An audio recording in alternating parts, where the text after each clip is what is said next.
What up, gang? It's your boy Saucy Rossy, the Canadian king of backyard barbecue, and I've been going nuts all October. Seriously, guys, I'm out here grilling on my offset smoker, my pellet grill, my gas grill, and my charcoal grill. Look, if you're not already liked and subscribed, go ahead, smash those buttons, and hit that bell for notifications. Don't be afraid either. Follow me on Instagram and TikTok. Let's jump into this compilation. I really hope you enjoy it, guys. Bison is leaner than beef. We're talking almost half the calories and a fraction of the fat, but still packed with protein and iron. It's like a healthier cousin of beef with that same rich flavor. What's up, guys? It's your boy Saucy Rossy, and I picked up this delicious ribeye steak from Lindsay Lake Farms, local here in Nova Scotia, Canada.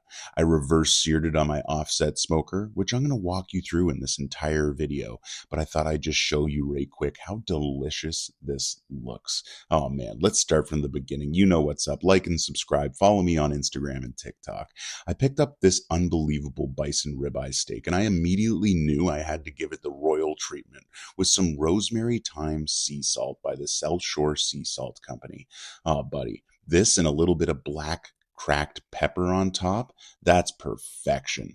Go ahead, just pat that in, make sure you're getting that seasoning on there good. Both sides of the ribeye steak as well, we want to generously add that salt on with the cracked black pepper. I'm telling you guys, and make sure you just pat it in. I know I say this all the time, but you don't rub in your dry rubs, you pet them in. So go ahead, make sure everything's sticking on there perfectly. And you can see there, it looks absolutely seasoned to perfection. And next, we're going to fire up the offset smoker. So today, I'm using my offset smoker. And I understand most people don't have an offset smoker. But if you have a pellet grill, if you have a gas grill, if you have a charcoal grill, all you need to understand here is we're doing a reverse sear method. What does that mean? It means we're starting the steak off not over the heat source. It's on indirect heat, and we're letting it slowly come up to temperature. Now, if you do have a smoker, this is the best way to do it. Using your smoker, bringing it up low and slow around 200 to 225 degrees until it's about 95 to 100 degrees internal is the best thing to do here. Bison is extremely lean, so you need to cook it a little more gently than beef. So beef, you normally cook to like 130, 140. Bison, you only cook to 120. It's extremely easy to overcook bison, so you want to be delicate and careful with it and monitoring it regularly. You can see here, I'm getting some good sizzling on this, buddy, directly in the firebox on this little like cooking plate I got from the Rock cookware, and it's fantastic. I love just throwing it into my firebox so I can sear things off. It always becomes so helpful and fantastic. So I've given this steak just a couple quick flips on both sides while it finishes off here, and we're just approaching 120 degrees internal. So I'm going to go ahead, pull this bad boy off, and let it rest for 5 minutes. Again, this is a lean meat, so you really want to let it rest and let those juices redistribute throughout. It's extremely important, guys. And as you can see here, this is looking absolutely 10 out of 10. Doesn't that look fantastic? I'm really excited about this. So let's go ahead and slice into it and see our results. Again, we're just trying to get what would look like a medium rare on a regular steak, and boom, I think we nailed that. Still juicy, tender, moist, man, everything you want to see when you're slicing into this steak. This looks absolutely perfect. That's exactly what I wanted to see. I'm actually really hyped about this, guys. Oh man, check it out. Juicy, loosey, tender. Friggin', the flavor profile was out of this world, guys. I'm telling you, rich in iron, B vitamins, zinc. It's all great for energy and muscle recovery. It has a cleaner, slightly sweeter flavor, like beef but lighter. Oh man, I'm telling you, 40% fewer calories than beef. This one's a win. I hope you guys enjoyed this video. Make sure you like and subscribe, and take care until next time. Don't be afraid, follow me on Instagram, TikTok. Thanks again. In this recipe video, I'm going to show you how simple it is to make no wrap smoked ribs. These are absolutely delicious, guys. I'm telling you, a 10 out of 10. You can see here they're glazed to perfection with some delicious, stinging hot honey. We'll go through absolutely everything here. I'll make sure you fully understand how to properly no wrap cook ribs. So simple, so delicious. Don't hesitate. Like and subscribe. Follow me on Instagram and TikTok for more content. It's your boy Saucy Rossy, the Canadian king of backyard barbecue. And I picked up some delicious racks of ribs. I'm telling you guys, look at these. They are friggin' glistening. They look fantastic. Juicy, tender, delicious. Everything you want in a mouthful. So starting off, I season them with both heater and sweeter seasonings from the Matheson Food Company. I'm telling you guys, when you have a sweet and a savory dry rub, you can totally blend them together. And this is a simple example of doing exactly that. That sweet dry rub obviously leans towards the sweet treat.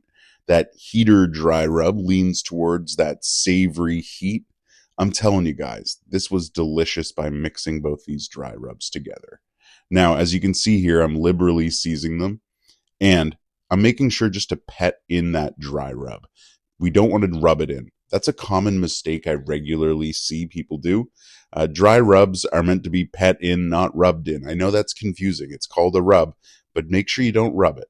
Anyway, we've fully coated these ribs. They're ready to go out on the smoker. So I'm out here on my 200-gallon custom-built R&R smoker.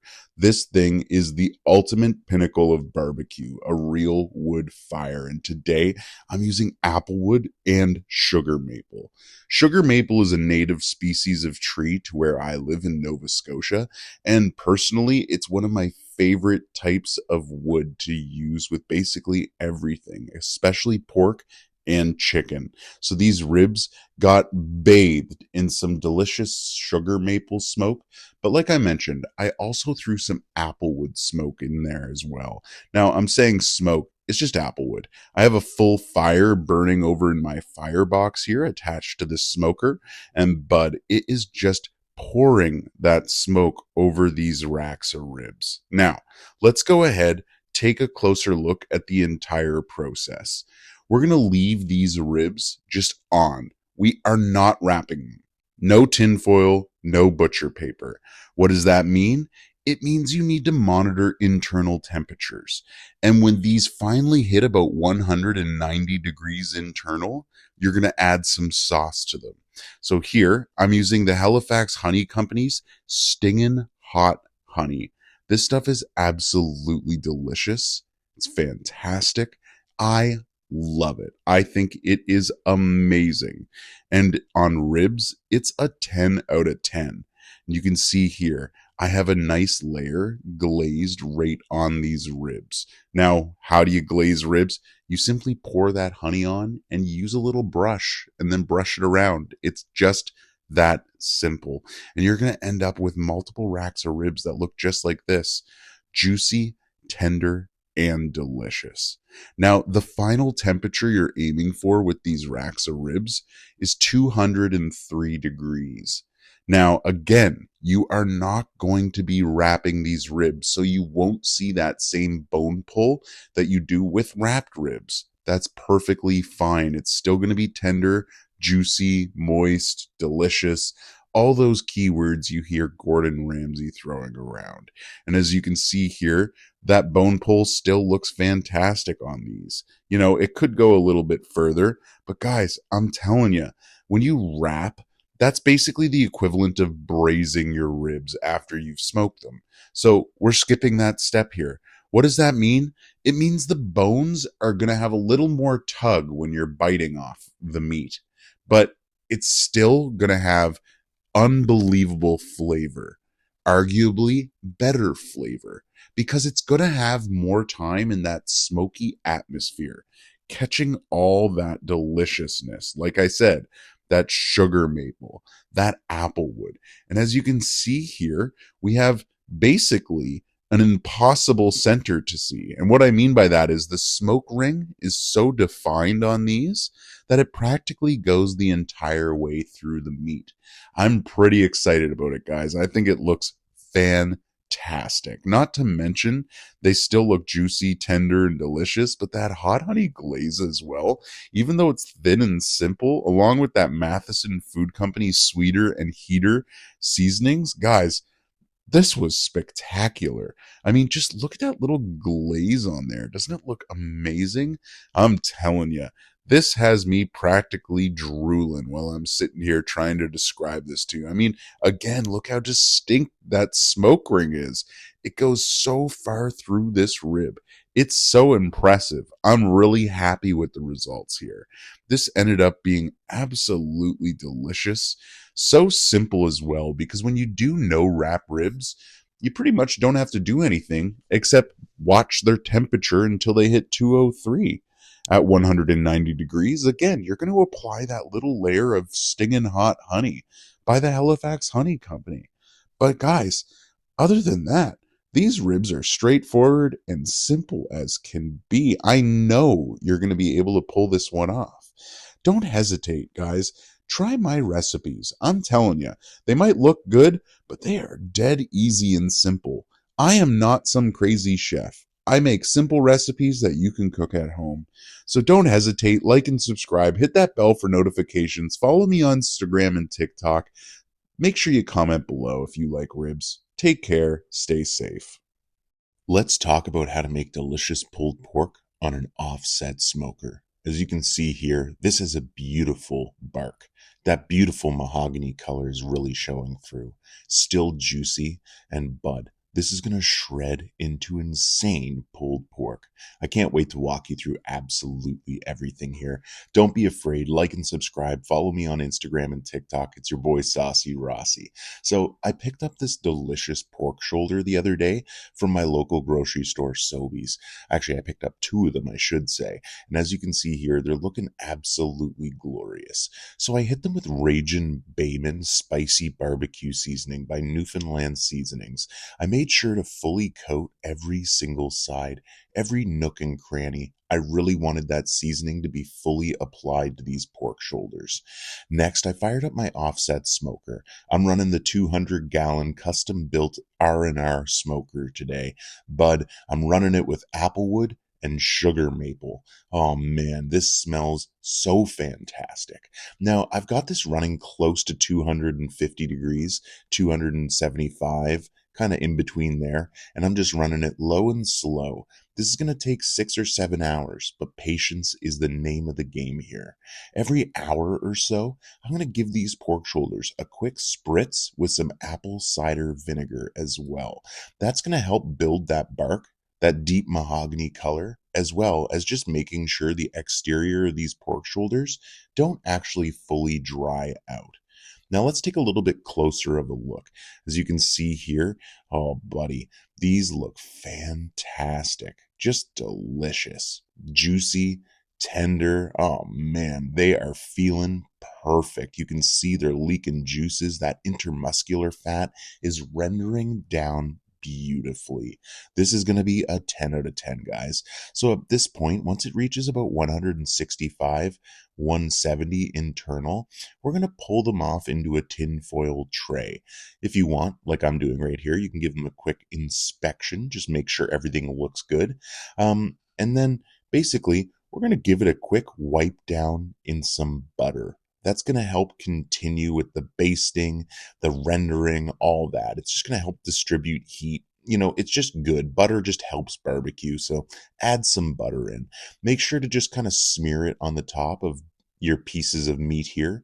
Then we're going to go in with a barbecue sauce. I'm using the Newfie Bullet Gunpowder Rum Barbecue Sauce, again by Newfoundland Seasonings. This stuff's absolutely delicious. So I go in with a little bit of that and then some apple cider vinegar, just a touch. Then we're going to put some tinfoil right on top of this, and we're going to throw it right back in the smoker. Now here's the simplicity. Guys, if you're done using your smoker at this point, you can easily throw it in the oven. It will work just as well. As you can see here, it rendered out so much juice from these pork shoulders. So I just pour that off into a bowl and set it aside. We're going to come back to that in just a moment. As you can see here, that deep mahogany bark that I was talking about is displayed beautifully on these pork shoulders. They are looking absolutely fantastic, bud. Oh man, oh man. I'm almost drooling here recording this. I'm telling you. So let's give this a quick squeeze. And if you actually go back, scroll back right there, you can see all the juices sprayed out onto my wall when I actually squeezed this. It was so juicy and intense. It was wild. Oh man, guys, check this out. We're just going to run our hands through it, making sure to fully break it down. That pork shoulder is officially shredded into oblivion. Now we're going to take some of that juice we drained off earlier. We're going to ladle it back in.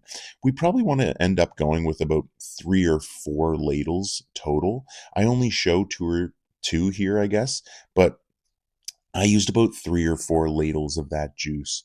And anyway, you end up with this delicious pulled pork. It's absolutely spectacular. As you can see here, I made little pulled pork balls and made a vegetable bisque, but you can make a sandwich, nachos, tacos, burritos.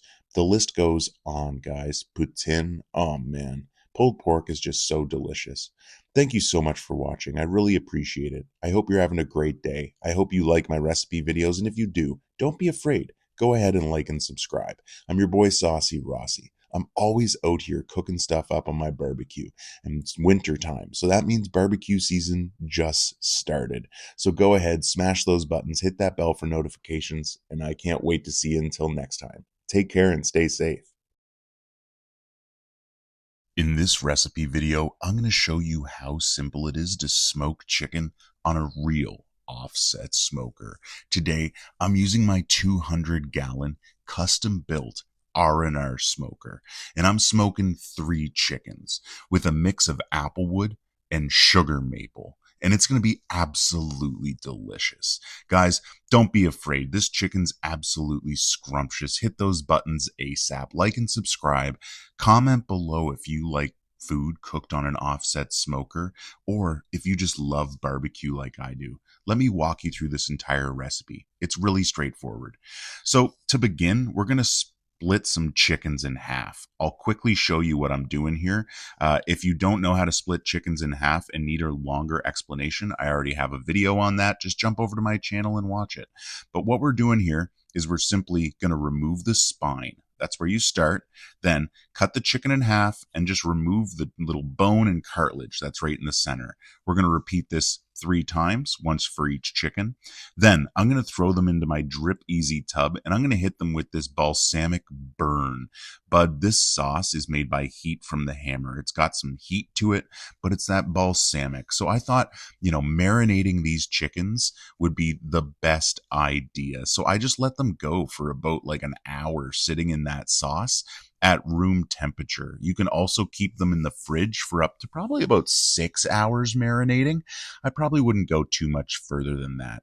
Next, while they're marinating, I'm making this delicious homemade butter to smear all over. It's a mixture of some chili lime sea salt from the South Shore Sea Salt Company, some rosemary from my garden. We got some cracked pepper in there, and some homemade chipotle powder seasoning. This is going to be absolutely scrumptious, guys. So go ahead, mix that all together. Then you're going to smear it underneath the skin of the thigh and the breast. And then you want to smear the rest on the bottom of these chickens and on the top. That's really going to help us get crispy, delicious, juicy chicken. And it's going to be absolutely fantastic. So make sure all sides get coated, smearing on that butter. That's real important here, okay? Next, we're going to put them on the offset smoker, and I'm going to start them directly by my firebox. Actually, when I cook chicken, I always cook it over on the side of the firebox. I find just being a little bit closer to the heat helps get the skin a little bit better. But yeah, bud, we're running this bad boy low and slow today. I'm running it around 275, 300 degrees. You can see there, I got a couple baked potatoes sitting right in that coal bed too. Those are going to be absolutely scrumptious. As you can see here, out on the R&R smoker, I'm just monitoring these. And after about 25 minutes or so, 30 minutes, I thought, hey, those are some good Grow Great marks. Let's go ahead and flip these over. So just readjusting here, nothing crazy, just, giving them a quick flip. You want to pay attention while you're smoking here, guys. Like, you really got to monitor temperatures and make sure you know how to run your pits consistently. Now, that's the one really nice thing about my 200-gallon R&R custom-built offset smoker. This bad boy handles heat perfectly. I can balance this between 250 and 300 without any issues. And guys, we're just going to let this chicken run deliciously low and slow, and we're going to regularly just monitor the fire down in the firebox. As you can see here, I got a nice big hunk of applewood in there. It's burning away, bud. Doesn't that look absolutely fantastic? I got those baked potatoes sitting in there too, baking away. Oh, just awesome. But that'll be another video. I'm telling you guys, this is going to be awesome. I'm stoked on this. Oh man, low and slow barbecue chicken is a 10 out of 10. It just gets so tender and delicious. Now, when it comes to smoking chicken, you don't need to use applewood or sugar maple. There are many different types of wood that work fantastic with it. But personally, I find cherry, apple, peach, the fruit woods go best with chicken. You can use things like hickory. I know a lot of people tend to go to hickory because, they just get excited about it. But personally, I don't think it blends that well with chicken compared to like a fruit wood. So just something to consider. So you need to have a meat thermometer, and you want to be checking your temperatures regularly. Again, as always, we want to get past 165 degrees internal. That's really important here. And one of the easiest ways to do that towards the end is to throw in some extra wood and get this thing up. So at the very end, I bumped this up to 325 degrees just to get it past 165 internal. Now, I actually brought it all the way up to 180 degrees internal, which for me, that's the perfect chicken. Like, oh man, I am telling you, just amazing. Doesn't this look fantastic, glistening, and just glorious? I cannot emphasize this enough. This is going to be so delicious. Oh man. So let's go ahead. We're going to pull this off and take a closer look at these chickens, okay? Now, I have already said it once in this video, but I'll repeat it. Patience is extremely important. Rushing on an offset smoker can result in bad chicken or bad food. So make sure you're being patient. Don't rush it, guys, and you'll end up with delicious chicken that looks like this. Oh man, juicy, tender, delicious. It smells fantastic. I wish smell-o-vision was a thing and you guys could take a quick sniff of this bad boy. Man, oh man. Chicken on an offset smoker is so simple and delicious. And if you're still here watching this video, I really appreciate it. Don't be afraid. Like I said at the very beginning, like and subscribe. Follow me on Instagram and TikTok as well. But let's go in for the final inspection here, guys. Check this out. Look how perfectly this chicken breast is cooked. Just going to give it a quick tear off here. We'll give it a quick rip. Boom. Right off that rib cage, and just glorious. There's a little bit of pink on the outside from that smoke, but the inside is perfectly cooked. Oh, just a 10 out of 10. That's what I love to see, guys. Thanks again for watching, and stay safe.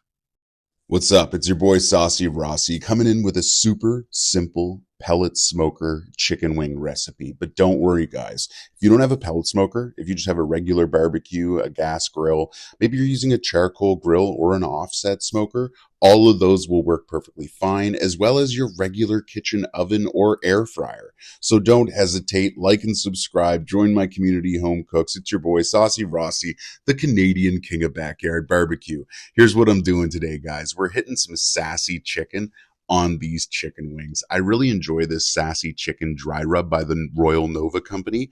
I think it seasons chicken beautifully. So I just go on there with a quick layer and then I just wang jangle them around. That's right. I'm just trying to get it fully coated, fully incorporated, and get that seasoning all over these chicken wings. That's what's going to be real important here. Even distribution of the chicken wings. Oh man, that seasoning fully coating them, 10 out of 10. Next, for this recipe, I'm using my pellet smoker, but like I said before, your oven, your air fryer, your gas grill, whatever you're using to cook your chicken wings, you just need to cook your chicken wings properly. That's the first step here, okay? So me with my pellet smoker, I'm using a blend of hickory, oak, maple, and cherry wood pellets today. I find that blends perfectly with chicken and bud. We're just gonna let this run. Oh man, 400 degrees. We're kicking it into gear and we're bringing these chicken wings up past 165 degrees internal. Now, personally, I actually bring them closer to 180, 185 degrees because at that point, this dark meat in the chicken wings becomes so tender and juicy and just delicious. Plus, it also gets me a little bit extra crispy skin, which I personally enjoy, but that's personal and up to you. You make sure to cook your chicken wings the way you want to eat your chicken wings. That's what's really important here. So after about 45 minutes at 400 degrees, we got some nice crispy chicken wings off the pellet smoker. We got them all ready to go. And today I'm throwing on a spicy ranch sauce. This is by Compliments, but if you want to make a spicy ranch sauce yourself, it's super straightforward. The measurements to make this yourself are simple. 6 parts ranch, 1 part hot sauce. And if you want it spicier, we'll go 4 parts ranch, 1 part hot sauce. But I saw this chicken wing sauce here in Sobeys, my local grocer by Compliments, and I just got excited and I knew right away I wanted to give it a try. And check these out, sauce to perfection. Don't these look absolutely delicious? This had a really nice kick to it while still having that ranch flavor. I was really pumped about this and just excited, guys. Happy to show you this one. Now I'm telling you, if you don't have the ability to just buy this yourself, remember, 6 parts ranch, 1 part hot sauce. Oh, buddy, you're going to be super pumped on this. 10 out of 10 as a chicken wing sauce. This would be just great. Even dipping with vegetables, I'd be into it. So remember, don't be afraid to try this yourself. I know you can cook this. It's so simple and delicious. Don't be afraid to like and subscribe, join my community, and stay safe. Take care, and I hope you have a great day. What's up? What's up? It's your boy Saucy Rossy, the Canadian king of backyard barbecue. And in this video, I'm going to show you how I cured and smoked these jalapeno Monterey Jack sausages with a Louisiana Cajun dry rub. I'm telling you guys, this was absolutely delectable. Don't these sausages look like perfect little plumpers? Check this snap out. Oh yeah, that was a 10 out of 10, but I'm telling you, look at all that cheesy goodness in there. There's some jalapeno stuffed in there as well. This was a 10 out of 10, so don't be afraid. Like and subscribe. You know what to do. Follow me on Instagram and TikTok. So like I said, I'm using Louisiana Cajun dry rub from Maritime Madness, and I'm just measuring out the correct portions for making this sausage. When you're making sausage, it's really important if you're curing it that you get the portions correctly. I'm using curing salt there in that liquid I just poured in. I had to measure that out very specifically as well. So per 1,000 grams of pork, I'm putting in 14.5 grams of that Louisiana Cajun seasoning and 3.9 grams of my curing salt. That's why I dissolved it in the water. It allows it just to go over top of all the meat a little bit better. Check that out though. Doesn't that look absolutely fantastic? Once I got these stuffed into a casing, I was feeling pretty good about them. I mean, I think they look fantastic. I ended up with 6 just seriously fantastic looking plump sausages. So I threw them into the fridge to bloom overnight. If you don't know what blooming means, well, to be completely honest, I don't fully know what it means either. But I'm pretty sure what it means is allowing those salts to distribute and cure the meat. And it kind of just comes out looking a little bit more plump, feeling a little bit more tight, and just ready to go right out there on the smoke. Now, how am I running it today? I'm using my charcoal grill. I'm using my charcoal grill because I only have 6 of these sausages, and you can easily smoke it on there. It's really not that big of a deal. Threw them on this little wire rack. And as you can see there in the corner of the screen, I have a little hunk of wood cold smoking these. So my charcoal grill right now is probably at about, I don't know, I'd say about 130 degrees with that smoke rolling over it. And every hour or so, I'm bumping it up 10 degrees until I hit 160 degrees. Then I just let it sit there for an hour or two. Now, at this point, you've got your sausages cold smoked. you can just pull them off and go. But personally, I like making sure I cook them through properly right on the first go. So I kicked up the heat in the grill to 250 degrees and brought the internal temperature of these sausages up to 165. And bud, these are looking amazing. Look at these juicy little plumpers. I'm telling you guys, this looks fantastic, and it's exactly what I wanted as a result. So at this point, what you need to do is get a bucket of water or a nice big bowl of cold ice water. That's really important. We're going to shock these sausages. Just throw them right into the ice bath, and that should help lock all the fat and juice and everything, the flavor, right in place. Then, after about 10 minutes, you pull them out and simply dry them off. And bud, you're left with these incredible sausages, ready for you to just snack on as you wish.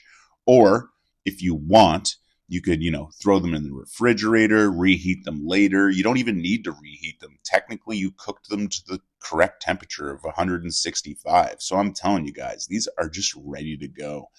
Man, I'm really happy that I learned to cure and smoke sausages. It's so impressive how simple and delicious this recipe is and how long it gets me through the week just having these sausages on hand. I'm pretty stoked about it.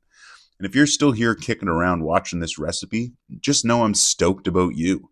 It means a lot, guys. And look, if you're not already liked and subscribed, I'd love it if you smash those buttons. It really helps me get my videos pushed out with the algorithm.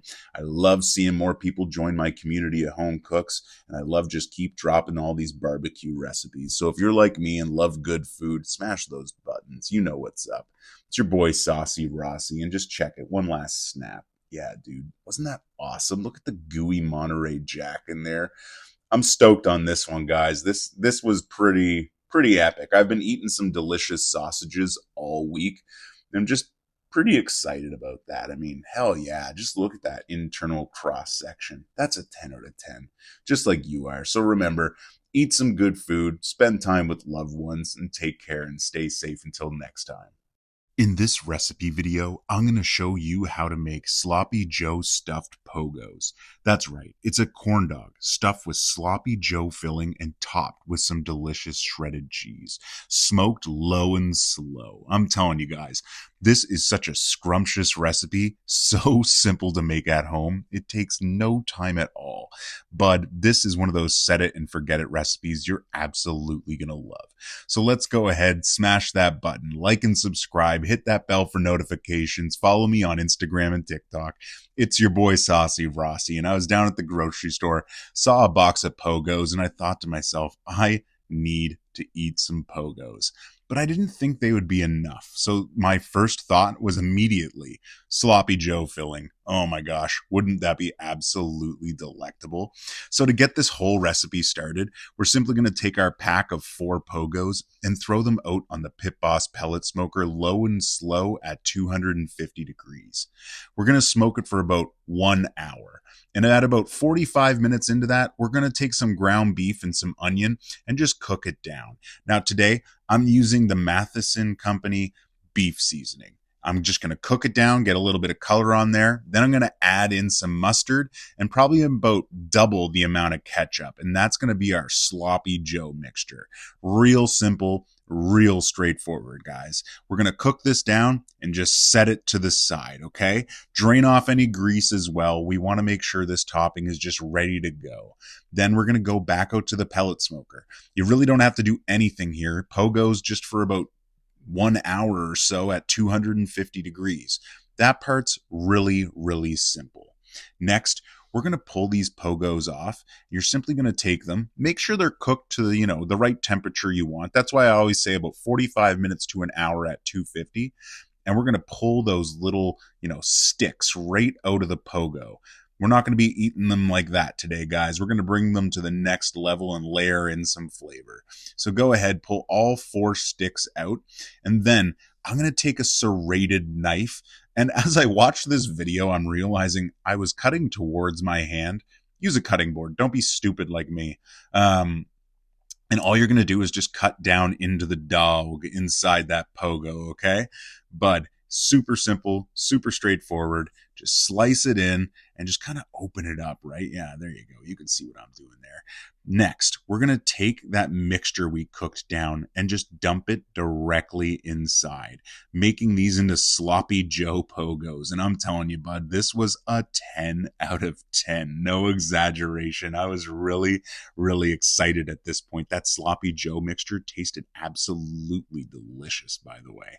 So just piling it into here. Next up, we're going in with some shredded cheese. You can go with whatever type of cheese you want. I'm using marble cheddar today. Really nothing special, pretty straightforward, and just fully coating the top of these dogs. I'm telling you, get all that cheese on there. If you want to go even more cheesy, you're totally allowed. There's no issues here at all. Next, we're going to put them back on our wire rack and then bring them back out to the pellet smoker. Now, I know you guys are probably like, why are you using a wire rack? It does make it a little easier to kind of clean things up. And where these do have that, hamburger, sloppy Joe on the top, as well as all the shredded cheese, I thought it would make sense. But again, you don't need to use the wire rack. If you want to just go in with your hands, you're more than welcome. Don't worry about that. So we're back on the pellet smoker. Again, 250 degrees, but at this point, we're just trying to melt down that cheese.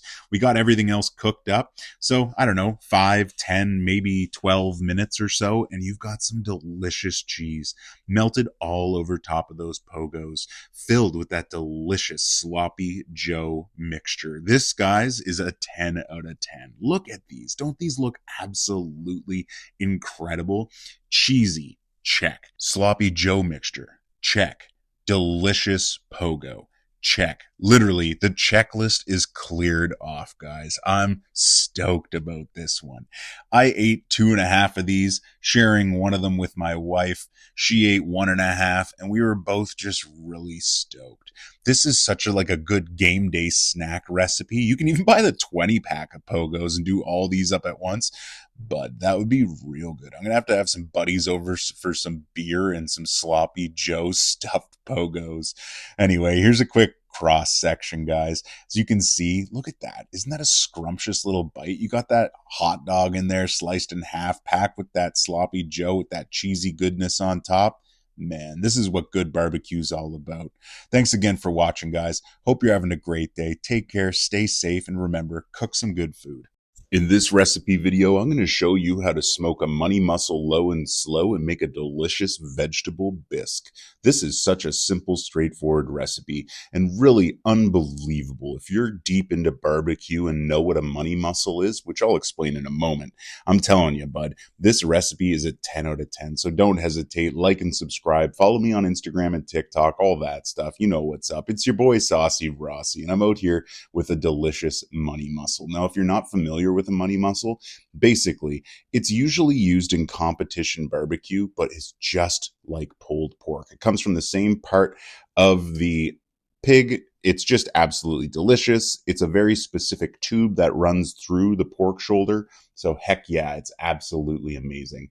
And today I'm using some heat from the Hammer hot sauce as a binder, as well as Chipotle barbecue dry rub from Coastal Cookhouse as a barbecue seasoning.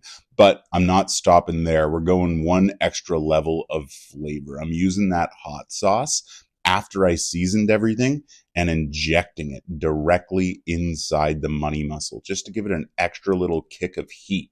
My goodness, guys, this is going to be absolutely delicious. Check it out. Pumping it in, moving it around, just making sure we're not putting all that hot sauce in the exact same spot.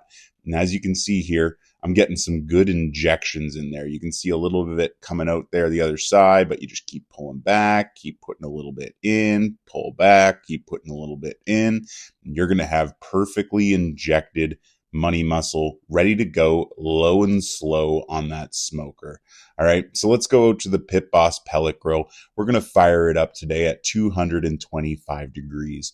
The money mussel is a very small piece of meat, so it's very quick to cook. That's why you should usually run it at 225 degrees. You can go up to 250, but I do recommend staying lower at 225. And as you can see here, it only takes about 2 hours or so, and you've got this thing ready to friggin' go. This thing is coming along. We're probably at 170 after 2 hours, trying to bring it up to an internal temperature of 203 degrees. So at this point, we're just going to simply pull it off, wrap it in some tinfoil with a little bit of butter, and bud, we're going to bring that up to 203 degrees, just sitting there at 225 on the pellet smoker. It should only take about 3 hours total. Next, you're going to go ahead, grab a sheet pan. We're going to throw out some tomatoes, potatoes, some red onion, and some garlic, and you're simply going to roast them, then throw them in the blender and blend them up. In the blender, you're going to add some water, and if you want to kick it up a little bit extra, I used a Knorr stock pot cube in my hot water, dissolved it, then added it into the blender. And this, bud, was absolutely delectable. Sliced up these little medallions out of the money mussel, and bam, there's that money shot I was mentioning. Doesn't this look absolutely delicious? This recipe is so beginner friendly. I highly suggest you try it out. And bud, thanks so much for watching my recipe video. Like I said before, don't hesitate, like and subscribe. I'm always dropping these simple recipes you can cook at home too. And until next time, take care and stay safe. In this recipe video, I'm going to show you how easy it is to smoke jalapeno poppers on an offset smoker. But don't worry, you can do the exact same thing in an air fryer, in the oven, on a pellet smoker, a charcoal grill, or a gas grill. This recipe is so beginner friendly. I hope you try it. Make sure to like and subscribe. Follow me on Instagram and TikTok. It's your boy Saucy Rossy. We're going to begin with the filling. We're going to take some cream cheese, some red onion, some shredded cheese, and some barbecue seasoning. I'm using Sweeter by the Matheson Food Company. We're going to put all of this in a bowl together, and we're simply going to wang jangle it together. We're going to fully incorporate it. Make sure that stuffing is just ready to go. Next, we're going to canoe some jalapenos. What does it mean to canoe a jalapeno? Well, you slice off the top, then you half them.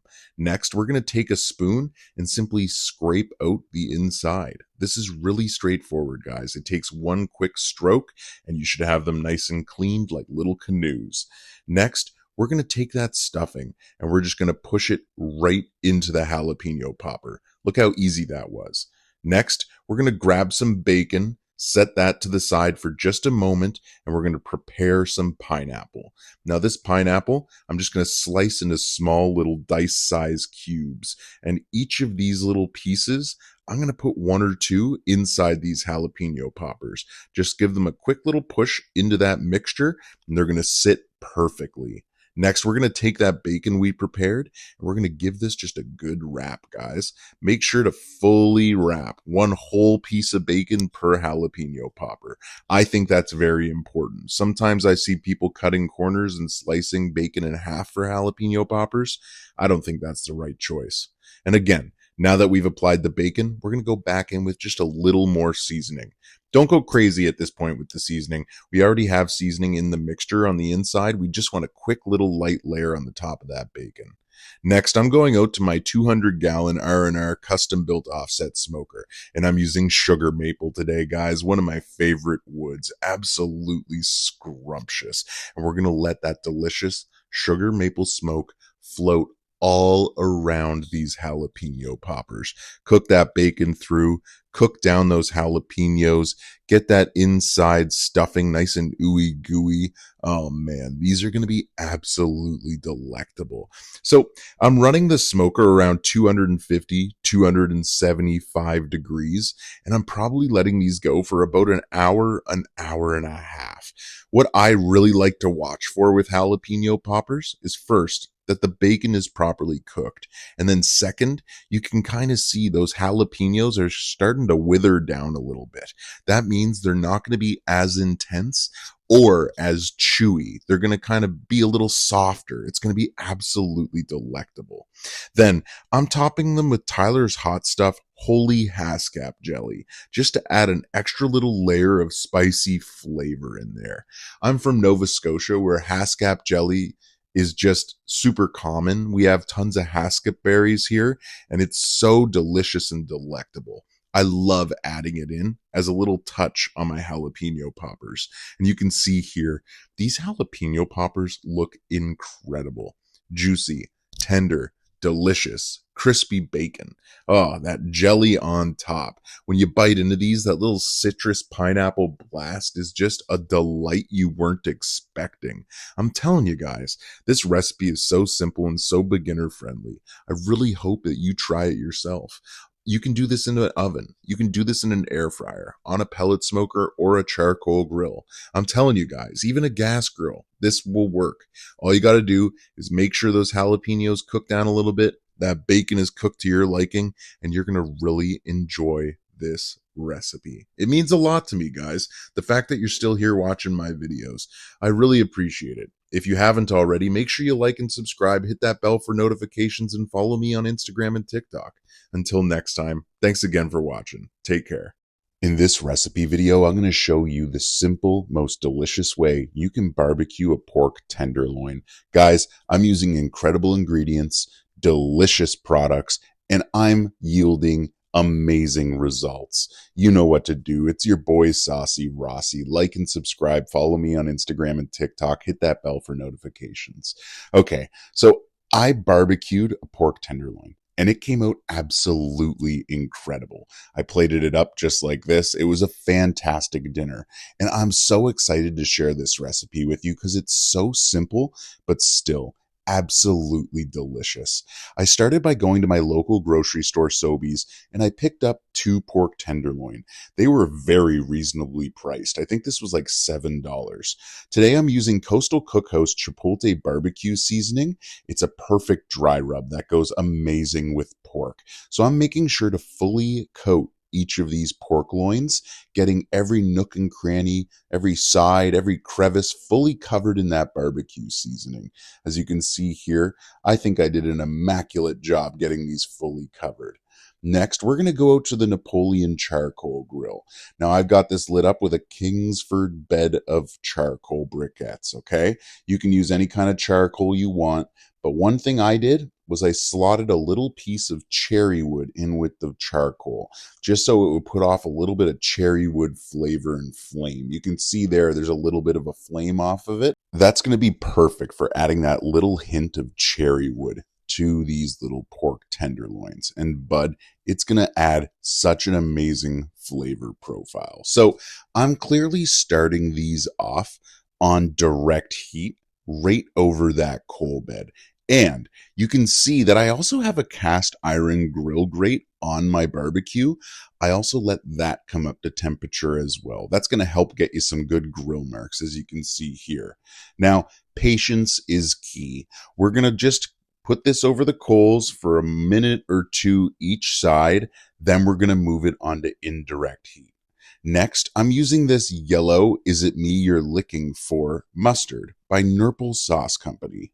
This is a little spicy mustard sauce that pairs perfectly with pork. It cuts right through, and bud, it's so delicious. So when I was at about 140 degrees, I decided just to layer on one thick layer of this mustard sauce. And I'm telling you guys, that was such a smart decision. Now, the target internal temperature we're aiming for today with these pork tenderloins is about 145 to 150 degrees. Everyone says it's cool to cook your tenderloins to about 145. I like bringing them like 2 or 3 degrees closer to 150. They're still juicy, tender, and delicious. You'll see it here in just a split second. Let's go ahead and slice into these bad boys and check out the results. I'm telling you guys, when you're slicing into this, be patient. You can either use a chef's knife or like I'm doing a slicing knife here. But bud, look at that. Tender, juicy, and delicious. That little bit of pink there in the center is exactly what I'm looking for. You can see that mustard sauce kind of formed a little bit of a bark on the outside. This is literally looking glorious, guys, and I'm super, super stoked about this. Pork tenderloins are very reasonably priced, super affordable right now. And with the price of everything, this is one of those simple main dishes you can get for only a couple dollars. And if cooked correctly, it's absolutely fantastic. fantastic. I cannot emphasize that enough. One of the best parts of a pig. I'm telling you. If you like pork tenderloin like I do, let me know in the comments below. I hope you found this recipe video helpful. You know, I'm always out here grilling up a storm, trying my best to learn new barbecue techniques and just make myself better on the grill. So if you agree and think I did a good job here, just let me know in a comment. Make sure you like and subscribe. And again, don't hesitate. Follow me on Instagram and TikTok. I love getting recommendations as well. So if you want to see any specific recipes, just comment below and let me know. And until next time, I appreciate you stopping by and watching my videos. I hope you have a great day. Take care and stay safe. What's up? What's up? It's your boy Saucy Rossy. And in this recipe video, I'm going to show you how to braise beef ribs on the stovetop. Look at this delicious recipe that you end up with.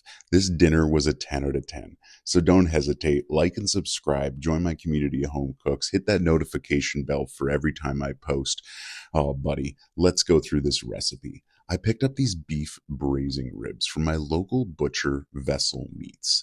I was really excited about them. I saw this fat cap running through there, and I just knew these would be perfect for braising. So I grabbed some Mighty Mesquite barbecue dry rub. This is by Maritime Madness, and I seriously seasoned these pieces of beef.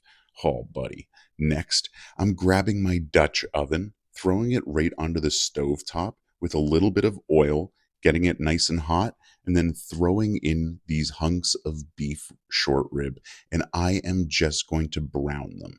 This is the goal here. We want to get a little bit of a crust on the outside, so all you're going to do is put them in the oil, let them cook, rotate them, but then we're going to remove them from the Dutch oven, okay? We're just going to simply set them to the side once we got that nice crust on the outside, and then we're just going to make everything else and we're going to put them back in. So be patient, grab them, put them on a plate, and that's perfectly fine.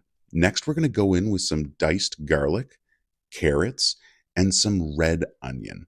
I'm just going to start wang jangling that around in the Dutch oven. It's going to kind of like pull off those bits that are on the bottom of the Dutch oven, okay? So next, I was going to season it with salt and pepper, but I thought to myself, why not go in with a little more of that Mighty Mesquite dry rub? So there I, hit it with a quick little dash. Nothing too crazy because we've already added some seasoning onto the beef, and I'm just moving these around. And as you can see, it's kind of like pulling off those little bits on the bottom of the Dutch oven. Next, I'm going to deglaze with a red wine from Grand Pré Winery. Their Baco. I believe I've said all that correctly. Oh man, this stuff is absolutely delicious. I'm just getting into red wines, well, wine in general, and starting to cook with it. And I thought to myself, hey, let's braise some beef short ribs with this. So I grabbed a little bit of tomato paste, and here's an actual quick correction. I probably should have added that tomato paste in before the red wine, but it's not that big of a deal. Then I grabbed a Knorr beef stock pot. I dissolved this in 1 cup of water and then just gave it a quick pour right in there and just mixed everything around. You know me, wang jangling. Now we're going to put those beef short ribs right back in this Dutch oven, and we're just going to let these braise right on the stove top. Oh, buddy. This is incredible. I love this. I went in with a couple sprigs of rosemary there, nothing crazy. And man, oh man, is this ever ready? So I'm just going to throw that lid on and let it braise for about 2 hours. And this was the result. Absolutely delicious. That red wine sauce just deglazed that Dutch oven perfectly, tacked onto this meat. It was sensational. I served it up on a bed of mashed potatoes. It was absolutely fantastic. I loved this recipe. It was so simple and delicious, and I really hope you try it too. Don't be afraid. Like and subscribe. Join my community of home cooks. Smash that bell for notifications every time I'm posting. And bud, just be a part of my community. You're going to love it here. Thanks again for watching. I really appreciate it. And as always, barbecue for life. In this video, we're making chorizo stuffed jalapeno poppers. This is such a beginner-friendly recipe. I cannot exaggerate that enough. You don't need a smoker. You can make this directly in your oven or your air fryer. But if you have a smoker, a charcoal grill, an offset smoker, or just your barbecue, that will work fine too. So don't hesitate. Like and subscribe. Hit that bell if you want notifications. And follow me on Instagram and TikTok. It's your boy Saucy Rossy. What's up? What's up? Let's make these jalapeno poppers. Starting off, get yourself some jalapenos. And we're just going to slice them into halves and make these little canoes out of them. You're simply just going to remove the internals, the seeds, and the white stuff and get them nice and cleaned up. Next, we're going to get ourselves a nice bowl. And we're going to fill it with some garlic, red onion, and diced tomato. Next, we're going to go in with 1 or 2 scoops of some sour cream and then some cheese. Today, I'm using a jalapeno Monterey Jack cheese by Bothwell Cheese, and it's absolutely delicious. Threw it all in the bowl, then went in with my hand here and just made sure to completely wang jangle and incorporate this mixture. Next, I'm going to take one of those little canoes that I had with the jalapenos. As you can see here, I'm just fully stuffing it full.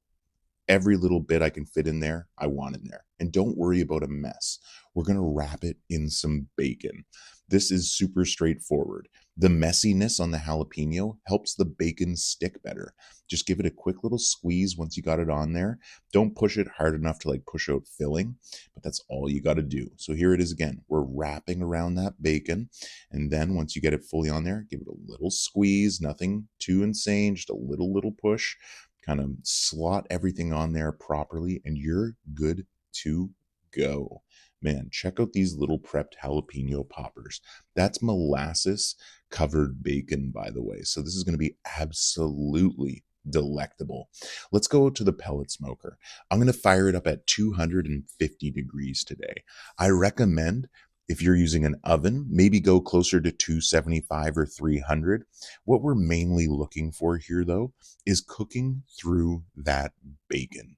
You want to also watch the jalapeno poppers, just like the actual jalapeno shell inside as well. You don't want that to get too cooked, but your bacon will finish long before that. As you can see here, that cheese is getting nice and melty. Things are starting to incorporate. That bacon's starting to cook perfectly. This looks absolutely delicious. I can't wait to dive into these snacks, but I do need to be patient. I want to wait about an hour and a half or 2 hours on the pellet smoker at 250 degrees. Now, for pellets, I was using oak, hickory, maple, and cherry wood as a blend.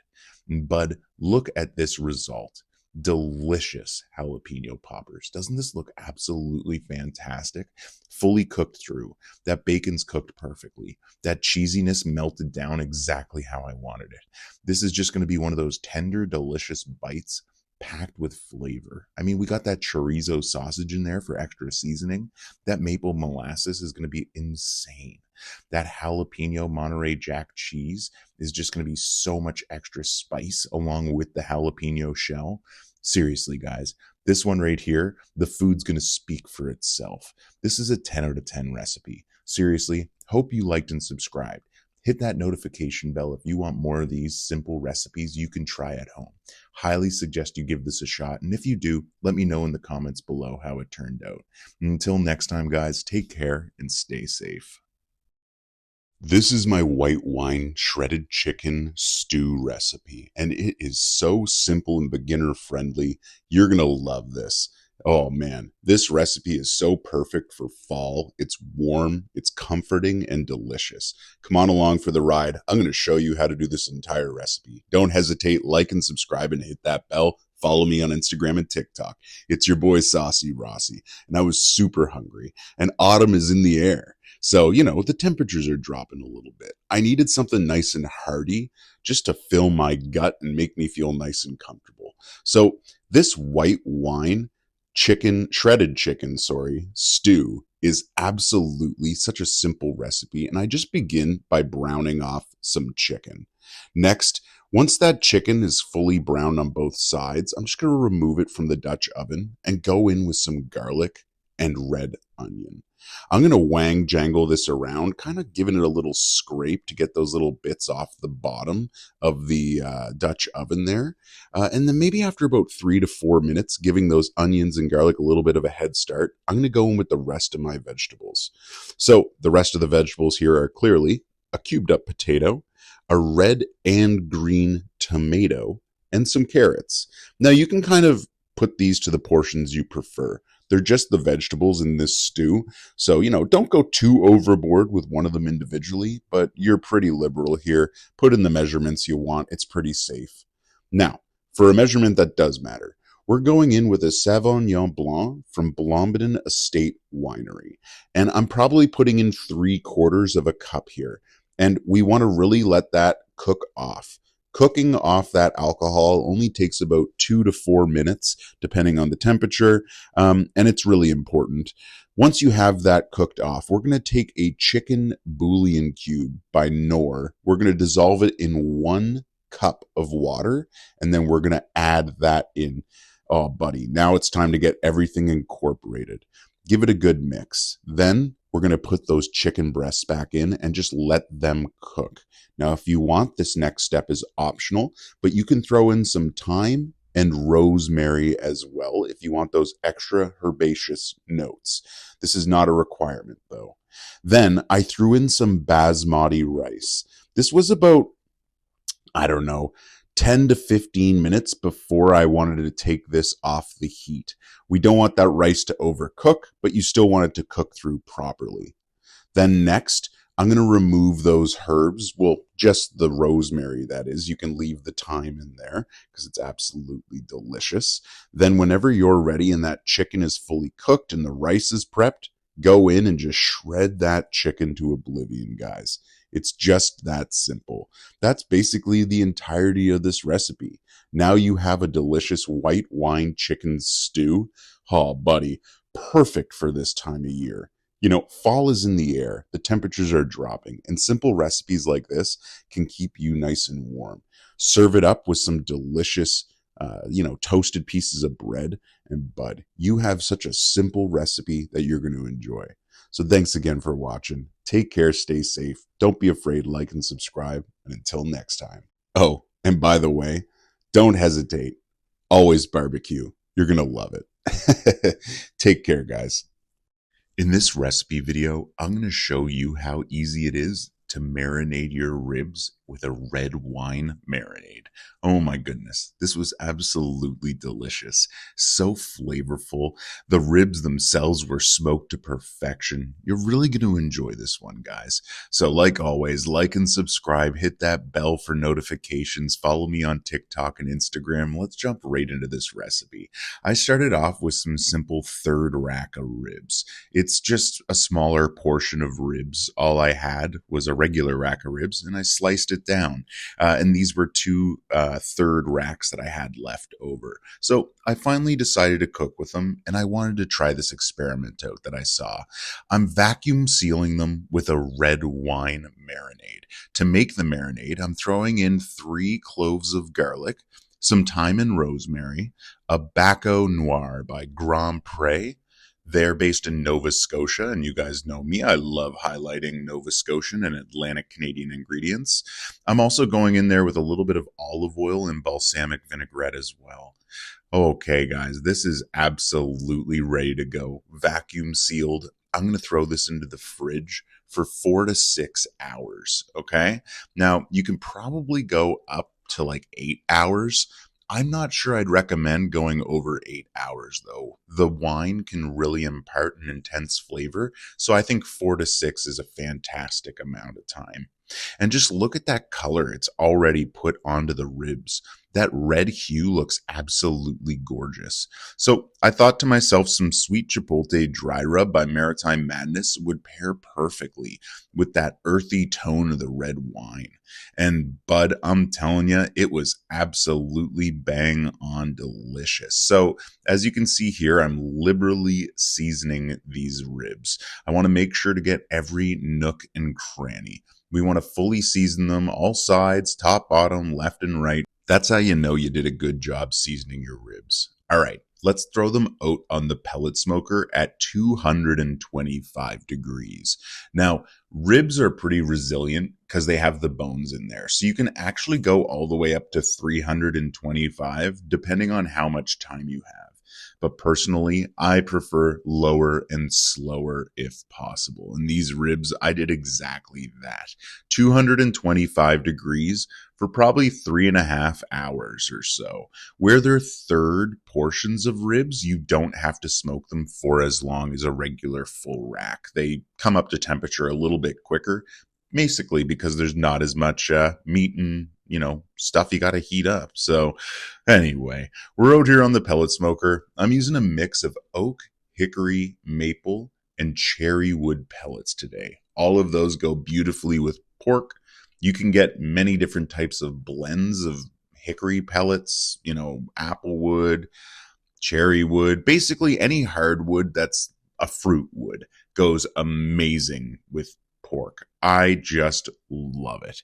So, all right, we've smoked these low and slow for a few hours. After this point, I wrapped them in some tinfoil with butter, cranked up the temperature to 300 degrees, and let them go one more hour until they hit about 195 internal. Then I pulled them off to rest. They probably hit 198 or so. And bud, these ribs were absolutely delectable. Just look how juicy they are. Look at that friggin' tacked on sauce. That marinade's really shining through along with that dry rub. Bud, just a simple pull and these come off the bone. I'm telling you, man, these were a 10 out of 10. Delicate, juicy, delicious, just, everything and a bit more. I'm telling you, just look at that bark that I built on there. Amazing. I hope you like this video. I hope you try this recipe out. You know me, I'm always posting these simple recipes you can follow. So don't hesitate. Like and subscribe. Hit that bell button so you get notifications. Follow me on Instagram and TikTok. And remember, go cook yourself some good food. And take care until next time. This recipe is so beginner friendly and is absolutely delicious. This chicken cordon bleu sandwich was a 10 out of 10. This recipe is so simple to follow start to finish. I'm going to show you everything. Come on along for the ride. It's your boy Saucy Rossy, the Canadian king of backyard barbecue. You know what to do. Hit that bell, hit that like, subscribe, all those buttons. Follow me on Instagram and TikTok as well. So let's jump into this recipe. I picked up these 2 chicken breasts from my local grocery store, Sobeys, here in Atlantic, Canada. I thought they looked absolutely gorgeous. So I flipped them over and I lightly slice into them. On the side, the tender is not on. And basically, I'm just kind of opening it up like it's a little envelope. As you can see here, I've cut down in, but I didn't separate anything. And what it's done is it's kind of shaped it a little bit more like a pillow. And what that's going to allow me to do is put some honey ham on the inside. Now, you can use Black Forest ham. Personally, I love honey ham and I can't get enough of it. So I go in with 2.5 pieces on each of these chicken breasts, along with some Monterey Jack cheese from Bothwell cheese. Now, bud, as you can see here, it's not the easiest just to fold over. That's why you're going to need some butcher twine, okay? Really, really useful in this situation. You just make 2 little knots on it just to hold it together a little bit better. And check it out. We got everything wrapped up. It's like a little pillowcase. It's looking beautiful. It's looking gorgeous. It's ready to get seasoned. How do I season it? Well, I put a little bit of olive oil on it to begin. That's going to help it get some color when we throw it in the oven. As well, it's going to help us stick on some barbecue seasoning. Speaking of, I'm using Royal Nova Company's Saucy chicken barbecue seasoning. And I'm just giving it a quick layer here. And then, I'm just going to move it around and all this, extra seasoning that got laid down there. We want to pat it in. We don't rub in our seasoning. And as you can see, we got a nice liberal layer right there on the top. This looks absolutely fantastic and well seasoned. So I'm going to go ahead and cook this in my oven. Not on a barbecue today. Really straightforward. If you want, you could totally throw this in the air fryer, the oven, your barbecue, your smoker, any of those should work. But today I'm just using the oven and I'm cooking it at 350 degrees for about 32 minutes. That's when my thermometer was reading that these were over 165 degrees internal. And as you can see, I brought it out. I sliced it into these little cross-section medallions, and we got that little bit of cheese in there with that delicious honey ham all scrunched up perfectly inside that perfectly cooked chicken breast. So I went to Sobeys, like I said, my local grocer, and I picked up these little brioche buns. Bud, these are absolutely fantastic. So I knew I had to hit them with that sweet with a little heat barbecue sauce by Royal Nova Company. And I'm giving a nice little dash on each side, giving it a quick pour, making sure to get barbecue sauce all over this. I really enjoy barbecue sauce. You got to kind of be crazy not to. And then we're going to just kind of assemble this. So we'll go in with some chicken. You can put as much or as little as you'd like. Today I'm making myself and my wife a sandwich, so you will see one being a little more heartier than the other. However, put in what you think is appropriate. Here's what I will tell you. That cheese and ham alongside that chicken, you're going to be blown away by it and you're going to want more. So make sure you stuff your sandwich because you're definitely going to be stoked on it, bud.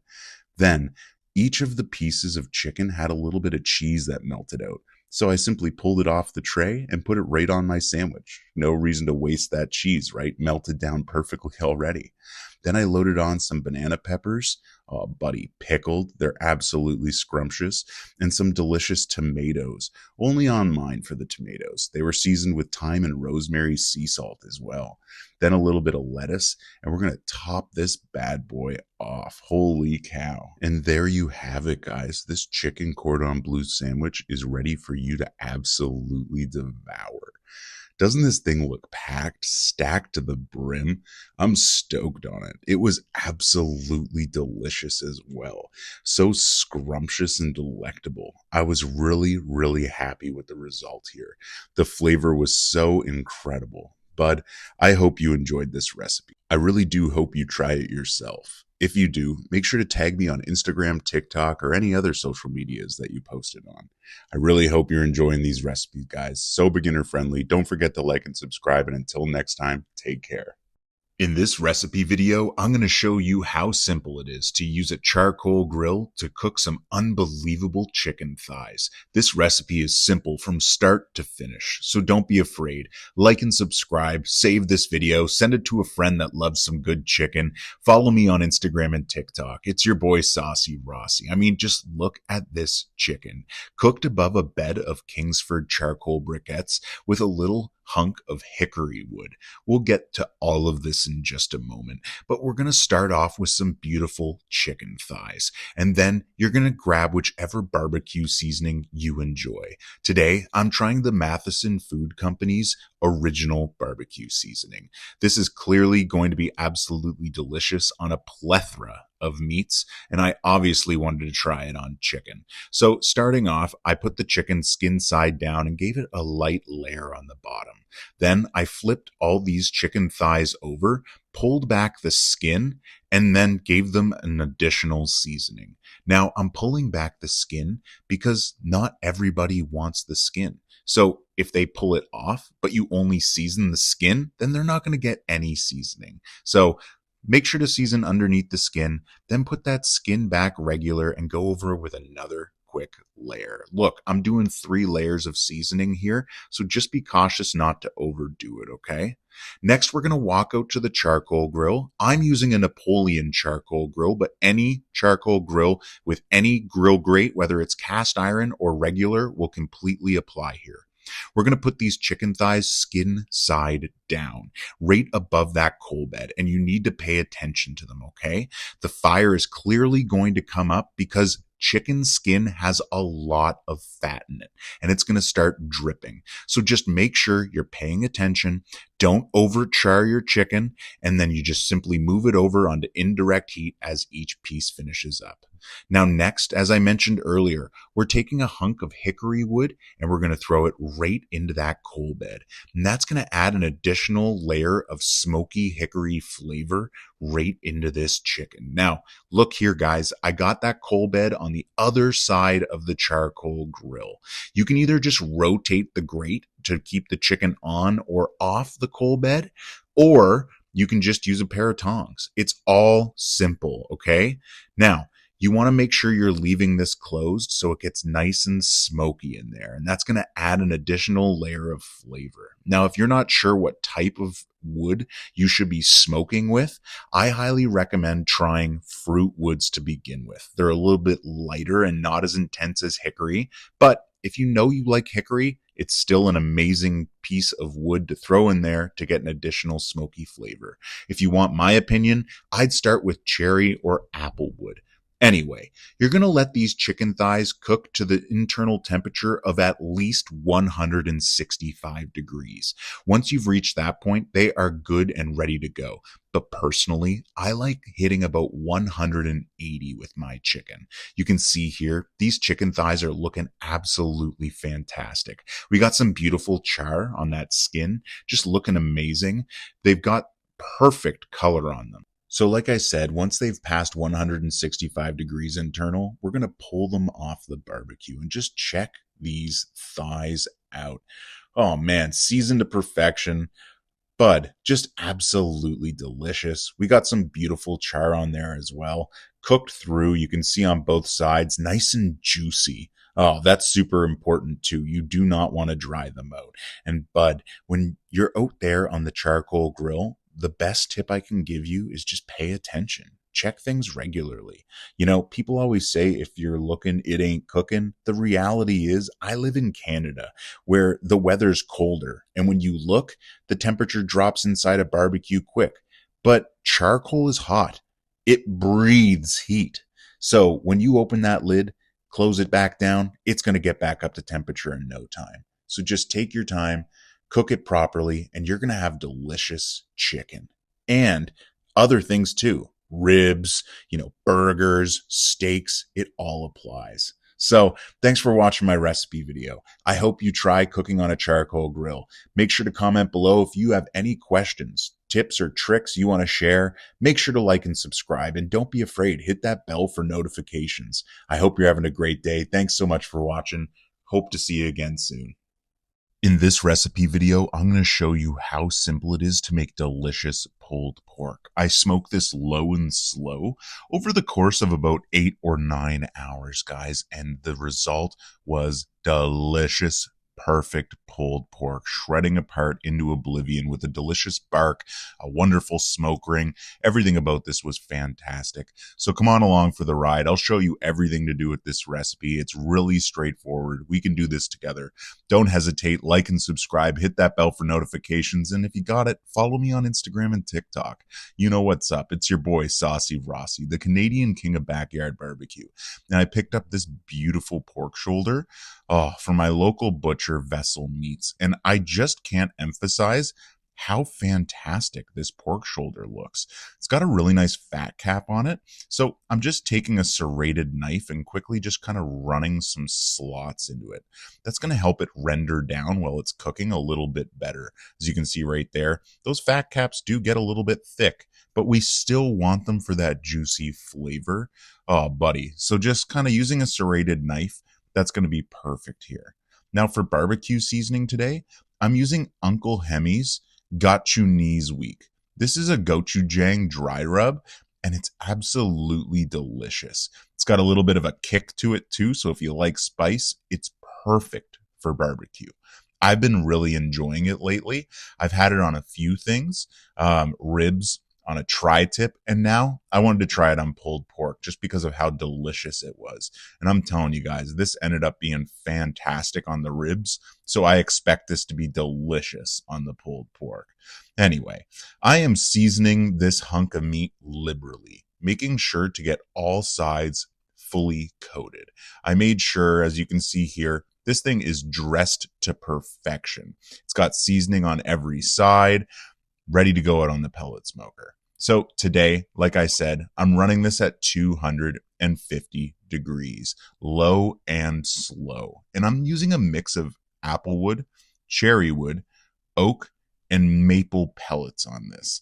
All of those pellet types go beautifully with pork, and I thought blending them together would be a phenomenal way to get some delicious smoke flavor right onto this pork shoulder. So, like I said, low and slow setting, 250 degrees. Now, My exact methodology for smoking pulled pork goes like this. I start off and I let it just run, catching that smoke flavor, get as much of it as you can. Once it hits 165 to 170 degrees internal, you're going to want to take that pork shoulder, pull it off, wrap it in tin foil with either some butter, barbecue sauce, some more barbecue seasoning, really whatever you'd like. That's what's important here, okay? Wrapping it in that tin foil. When you do that, it's really going to help break down that collagen and fat. That breaks down after 140 degrees, but if you do it too high, you'll start cooking the meat through too much. That's why we actually run it low and slow at 250 degrees, because what it allows is all the intermuscular fat to render out of the meat. And bud, you get some juicy, delicious, tender pulled pork every time.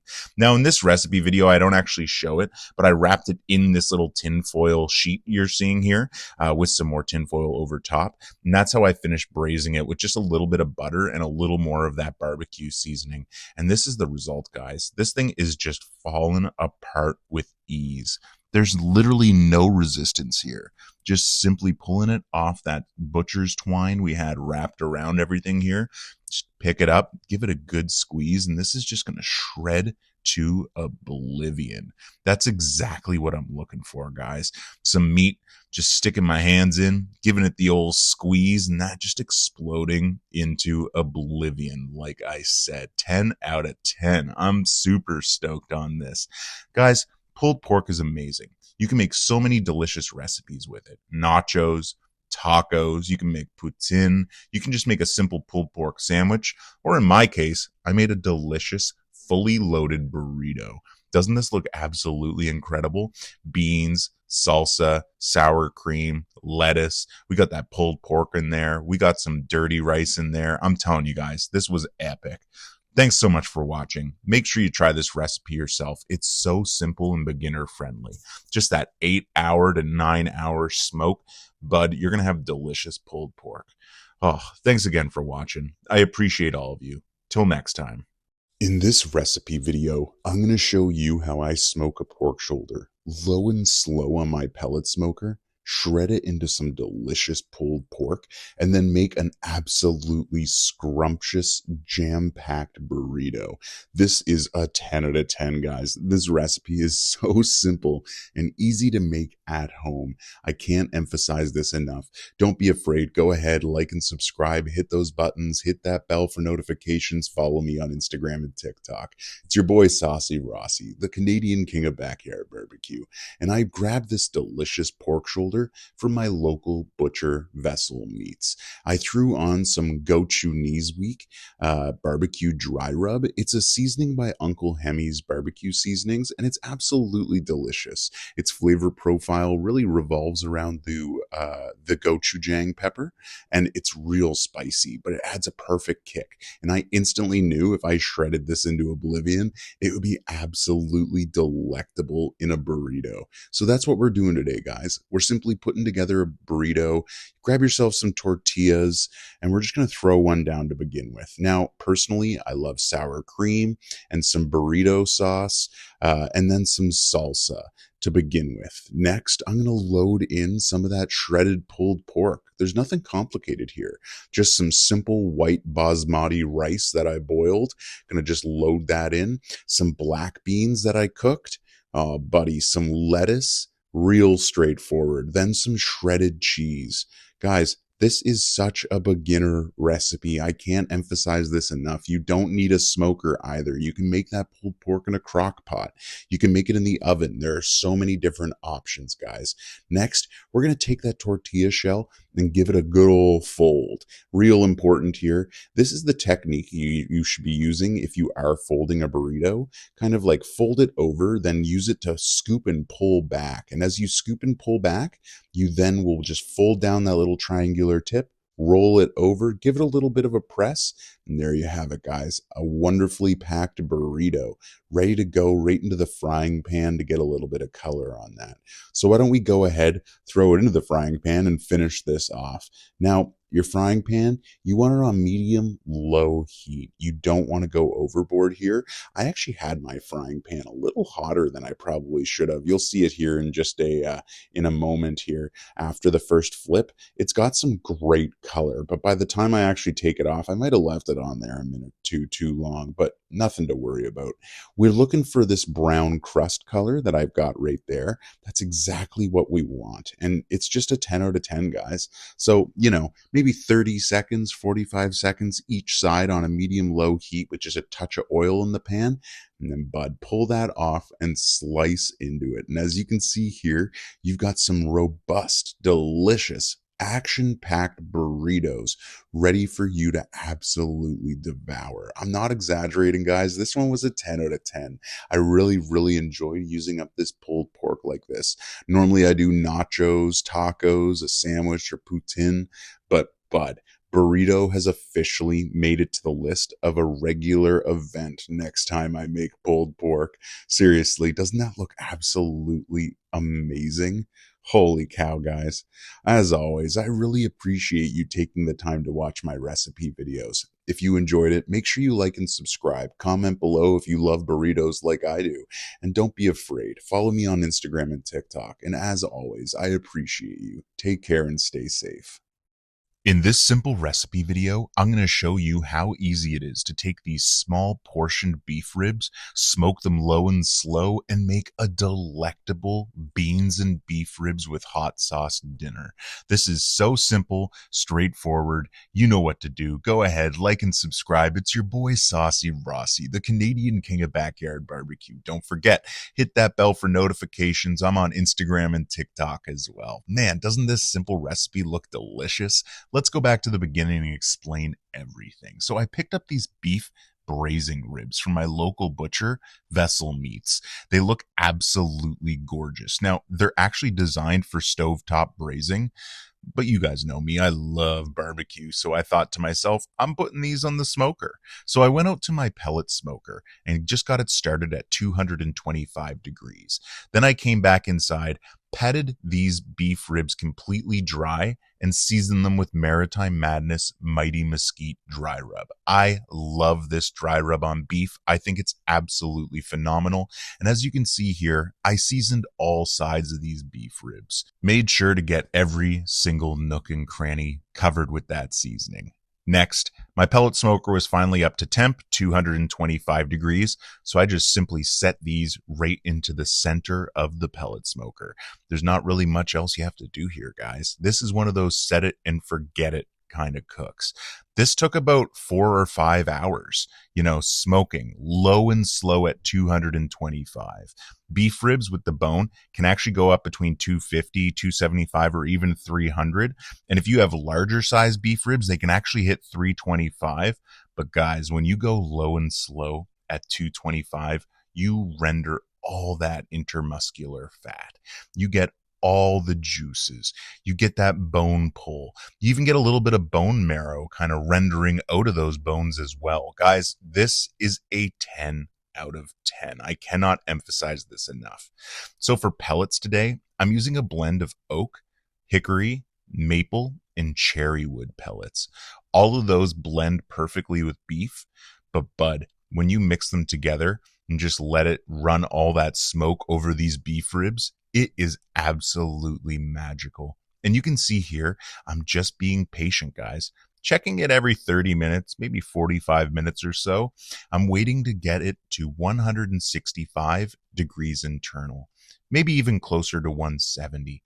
At that point, I'm going to take these beef ribs and simply wrap them in tin foil, but we haven't reached that yet. That's why I have a meat thermometer. I regularly just give it a quick poke, try and figure out where I'm at, and make sure patience, patience, patience. That really matters with beef ribs. You can totally pull them too soon and they will not be done enough. The target temperature internal we're aiming for is 205 degrees. So, bud, you really, really, really want to make sure you time this properly. So again, it hits 165 to 170, wrap it in some tin foil, and then bring it up to about 200 to 205. And this is the result. Some delicious beef ribs, pulling back from that bone.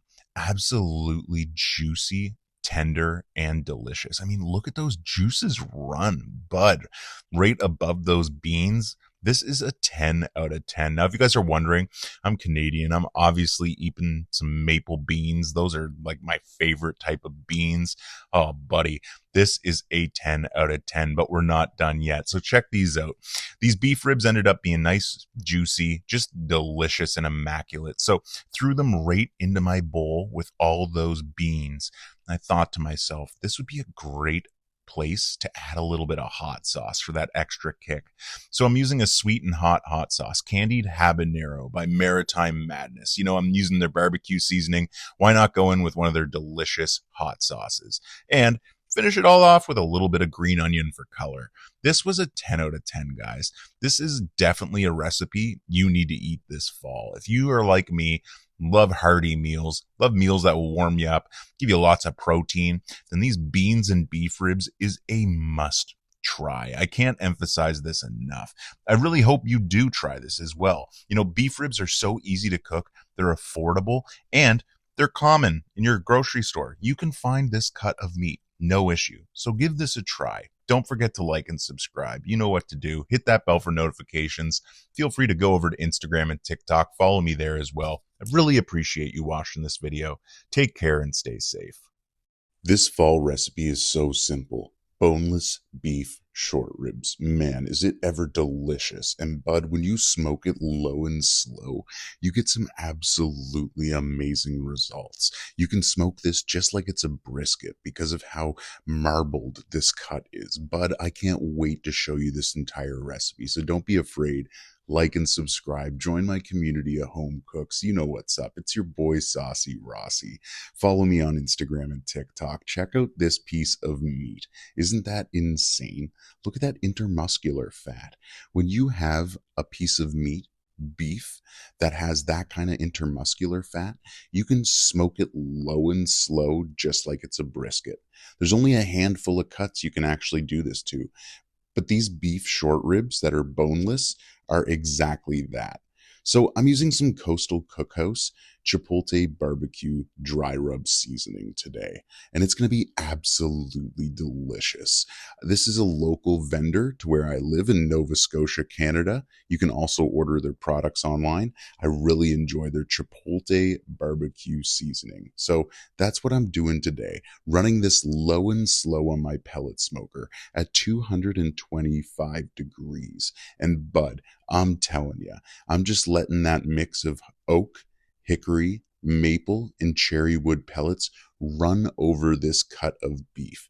And as you can see, as time's going on, that intermuscular fat is beginning to render. This is looking absolutely fantastic. Once it hit 165 internal, I took some tin foil, tossed it inside with a little bit of beef tallow, and just let it come up to 203 degrees internal. Then I simply removed it from the smoker and sliced right into this hunk of meat. Now, always remember to go against the grain when you're slicing. That's extremely important. It will make for a much better bite.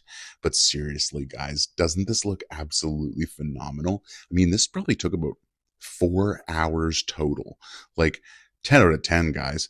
Look at that smoke ring. I mean, it's nothing crazy, but it's definitely defined on there. Each piece here is absolutely juicy, filled with that rendered beef tallow. Just a 10 out of 10. That intermuscular fat practically disappeared here.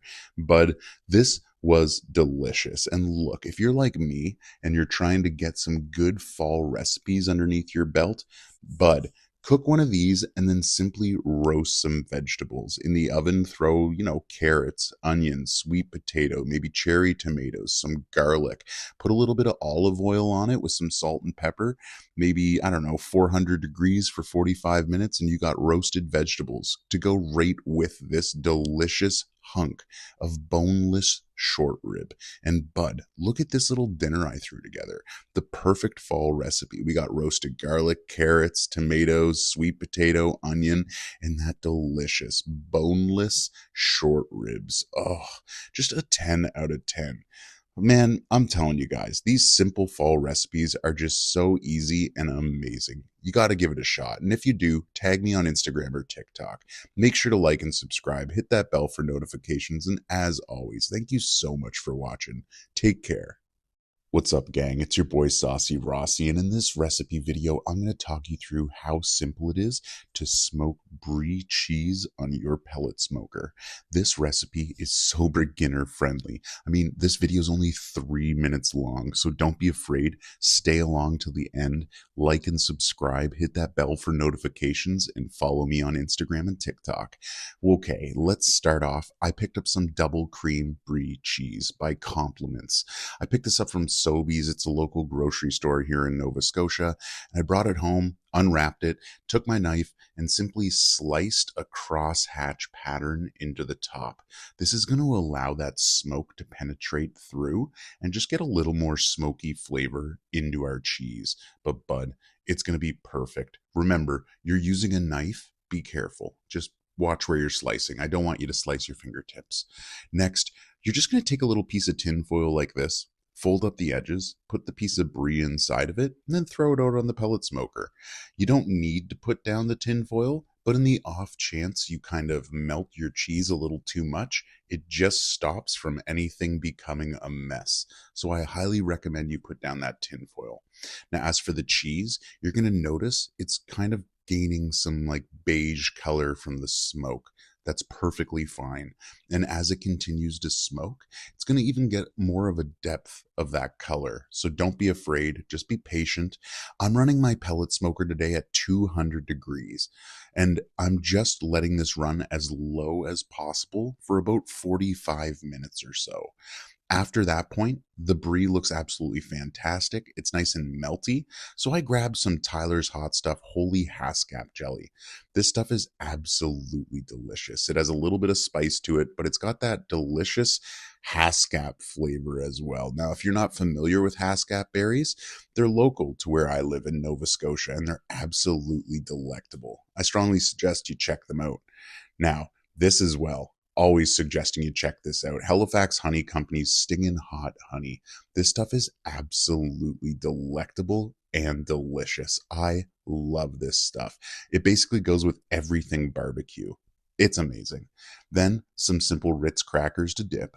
This is all you have to do, guys. Now you've made smoked brie with some delicious jelly on top and some hot honey. That was so simple, so amazing, and so delectable. You just put that cracker in, you get some of that melted cheese, some of that honey along with that jam.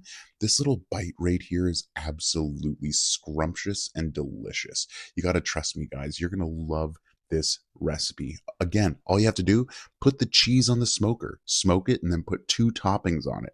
Grab your crackers, and you have a delicious snack. This is perfect at potlucks, friggin' any party or anything, guys. So make sure you try this out. Let me know in the comments below if you do. Don't be afraid, like and subscribe, and thanks again for watching.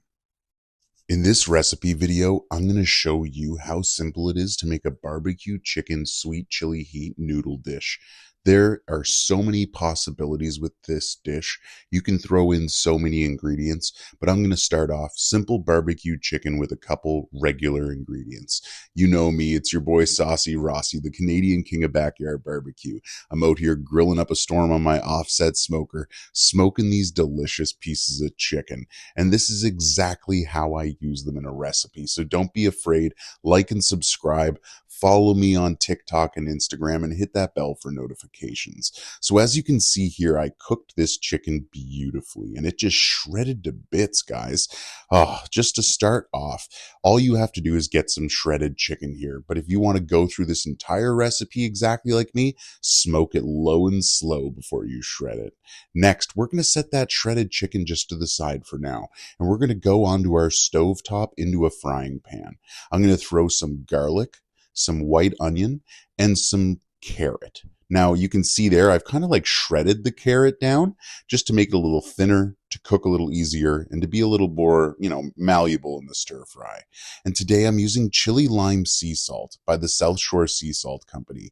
This is a Nova Scotia based company and I really enjoy their salt, their products in general. So thought I'd throw that in with a little bit of black pepper, get that all cracked in there, and start sauteing these vegetables down. Now, I also went ahead and threw in a couple of bell peppers I had laying around. Nothing crazy here. Now, you might notice here my pan's a little dry. I did toss a little more oil in there. That really helped things out. Next, I'm using some Blue Dragon pad thai noodles. I'm just boiling them, following the instructions. 4 to 6 minutes boiling, then throwing them into a frying pan and letting them fry for about 4 minutes or so. Okay, back to the vegetables. We want to make sure we're wang jangling those around regularly, sauteing them. Don't let them burn, guys. Very important here. Next, we're going to add that chicken right back in. Nothing crazy here, guys. You're just going to drop it right into this mixture. Make sure it's nice and shredded up and just wang jangle it around. Let it start absorbing heat and warming up as well. Then we're going to go ahead, get those noodles and throw them right into the frying pan. As you can see here, there they are, boom, into the frying pan. Now, we want to fry these for about 4 minutes with the rest of the vegetables and whatnot. You want to really let it get that heat in there, separate it.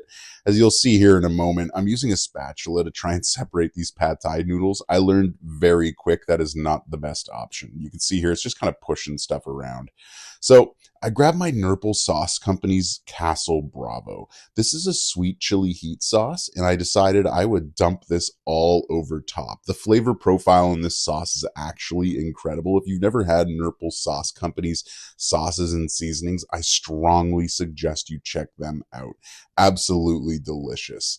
So check it out. I grabbed some chopsticks. I thought that might be like the best way to kind of mix everything up here. And truth be told, it actually worked really well. It's not as quick as having a big spatula and wang jangling everything around, but let me be very clear here. It's the next best option, I think. I'm telling you guys, just pulling these noodles up, it kind of, just laying them over all the ingredients and everything, it just ended up perfect. Man, oh, this smells so good right now. I'm telling you. This dish is serious, guys. So simple, so easy, and so packed with flavor. If you've got barbecue chicken laying around, I strongly suggest you try out this noodle dish. And if you're still watching right now, as always, thank you so much. I really appreciate you taking the time to watch this recipe video. You know what to do. Don't hesitate. Comment below, like and subscribe, follow me on Instagram and TikTok, and thanks again.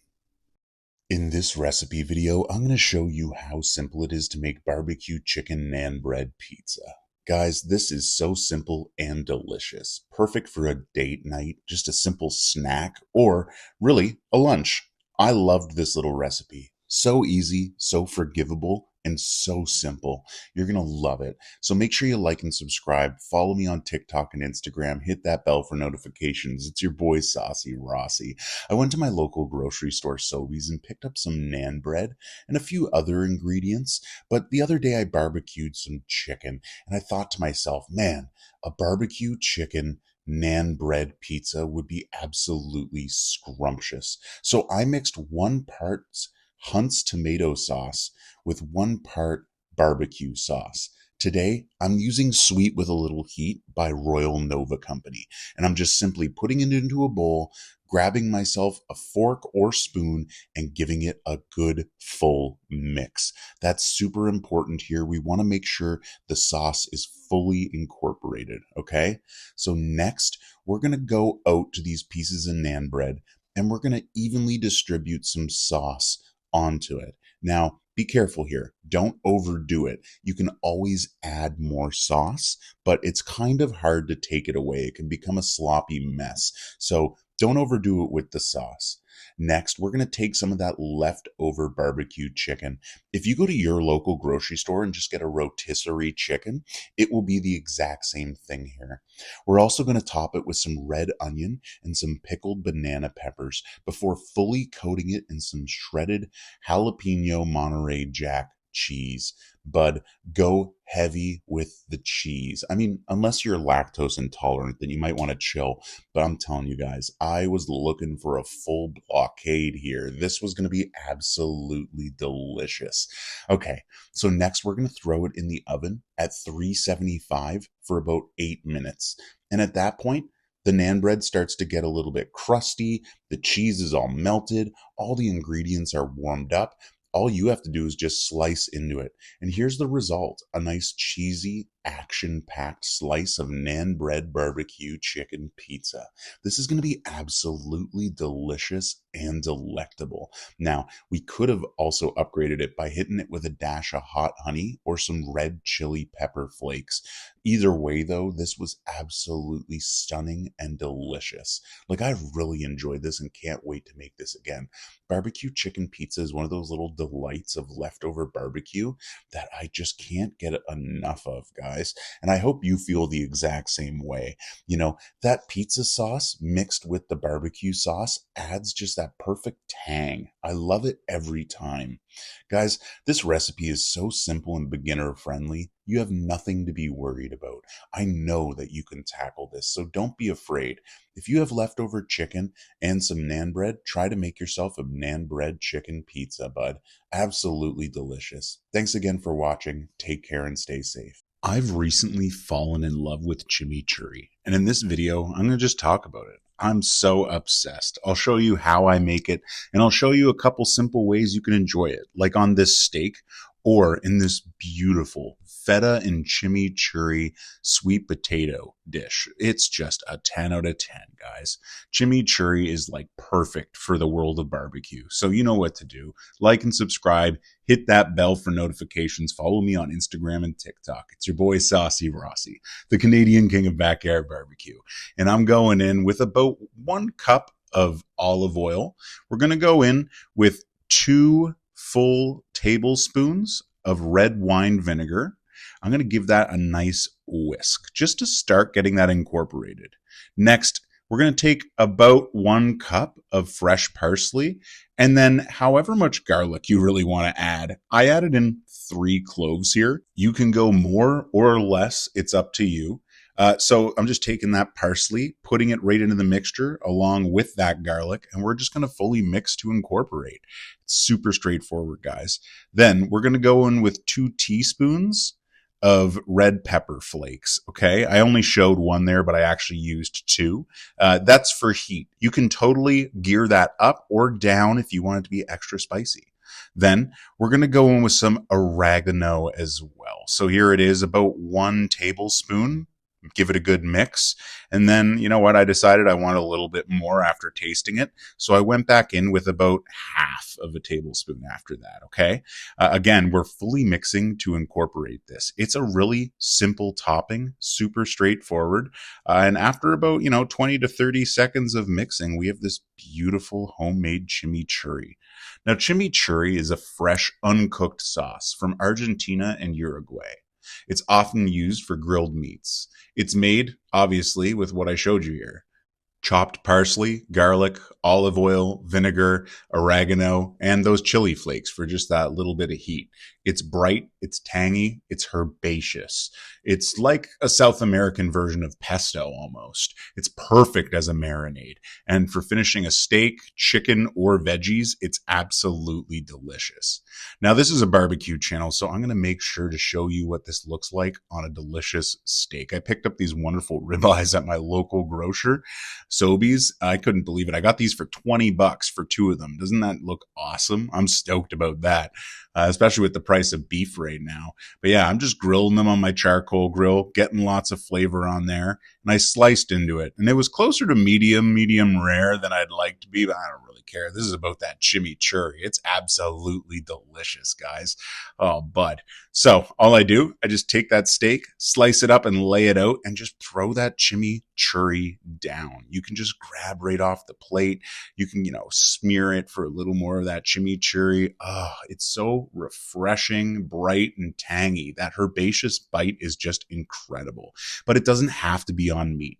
You can take some sweet potato and crumble some feta all over top. Just watch. I just simply pour it out, grab it, and spread it out evenly. Now that our feta is distributed, we're going to grab that chimichurri and we're just going to simply spoon it on there. Real straightforward, real simple. Just distribute it all around.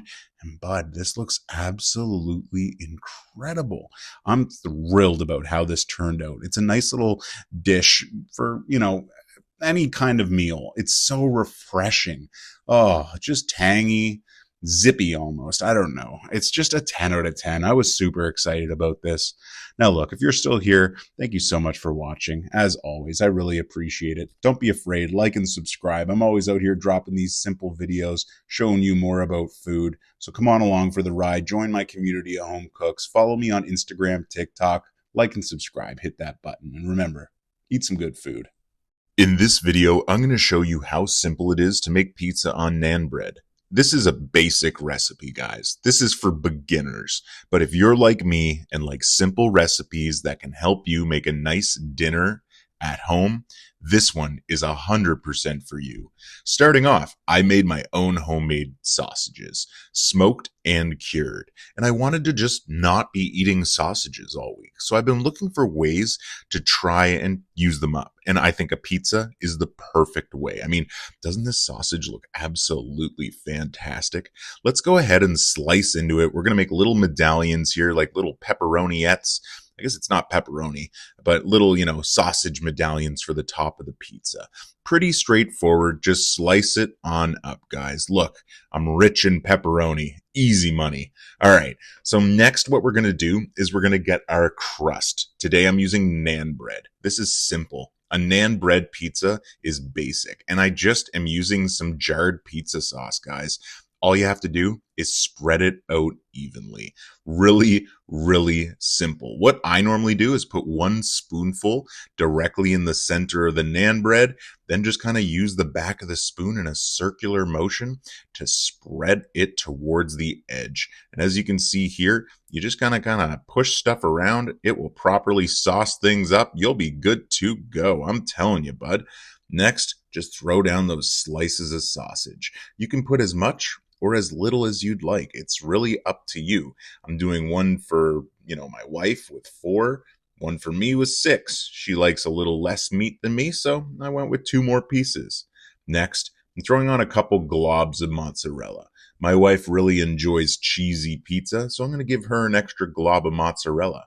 Then I'm going on with a quick layer of Monterey Jack cheese. I love Monterey Jack cheese. It's absolutely delicious. And I'm telling you guys, it goes perfectly as a pizza topping, especially when you have some mozzarella also on there. You know what? At the end of it, I thought to myself, why not throw on 2 more pieces of pepperoni? My wife deserves all the meat she can take, right? That sounded rowdy. Anyway, check it out. Once baked in the oven, I don't know, probably at 325 degrees, I say for 4 or 5 minutes, we got everything heated up and melted down. I'm going in with some stinging hot honey from the Halifax Honey Company.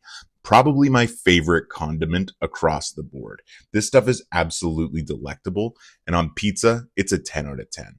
So this just goes to show how simple it is to make this recipe, guys. Go ahead, try this at home. You're going to be super stoked. It's absolutely delicious, and it only takes like 10 minutes total. So enjoy yourself. Remember to eat some good food. Thanks for watching. Don't hesitate. Like and subscribe, and I hope to see you again soon. Thanks again. Guys, I am giving you the secret to date night. Every lady loves a good cheese dip. I'm telling you, and when you have one that's this action-packed, directly in a buttercup squash, you're going to have complete success on your next date night. Throw it down with some Ritz crackers and bud, you gotta win. I'm telling you. You know what to do. Like and subscribe. It's your boy Saucy, Rossy. Let's go through this recipe from start to finish. I'm telling you. Grab yourself a buttercup squash. We're going to hollow it out. We'll start there. Next, you're going to go to the stove and brown off some sausage. I'm using chorizo sausage today. You can use ground beef. You could use shredded chicken. You can use seafood like shrimp or salmon even in this. But I'm telling you, bud, chorizo sausage goes perfect. So I'm browning that off and I'm loading on a thin layer at the very, very bottom. That chorizo sausage is the perfect place for our cream cheese and our cheddar cheese to just melt down into. So we're going to throw in about half a block of cream cheese and just a little bit more cheddar cheese. I'm using Compliments brand today from Sobeys, my local grocery store, as well. Basically everything here came from Sobeys. And I'm just throwing in some cherry tomatoes, some red onion, and a little bit of garlic. And once we've got all this in here, you're going to want to push it down. We need more room because we're going back in with another layer of basically everything. So push it down. We're going to put in some more of that sausage. And again, on each layer, I always suggest continue just to push down. We really want to pack all this in here. More cream cheese, more cheddar cheese. Just putting that on top is going to allow it to kind of like melt down through again. It's going to be delicious.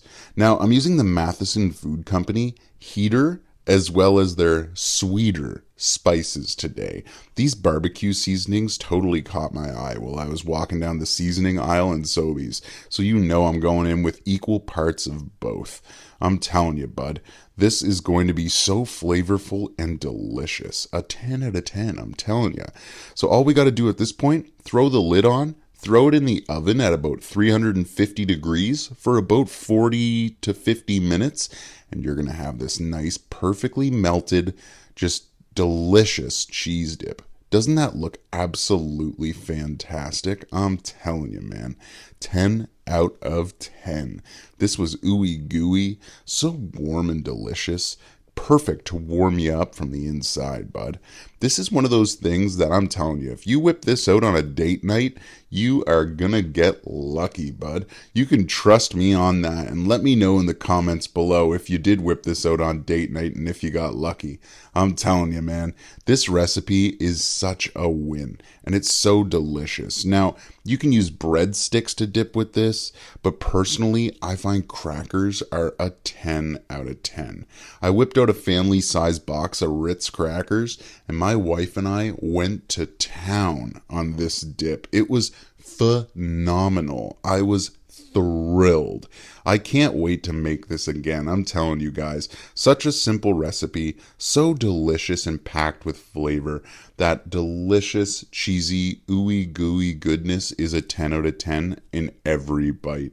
So like I've been saying, guys, don't be afraid. Like and subscribe. Follow me on Instagram and TikTok. Hit that bell for notifications, and take care and stay safe.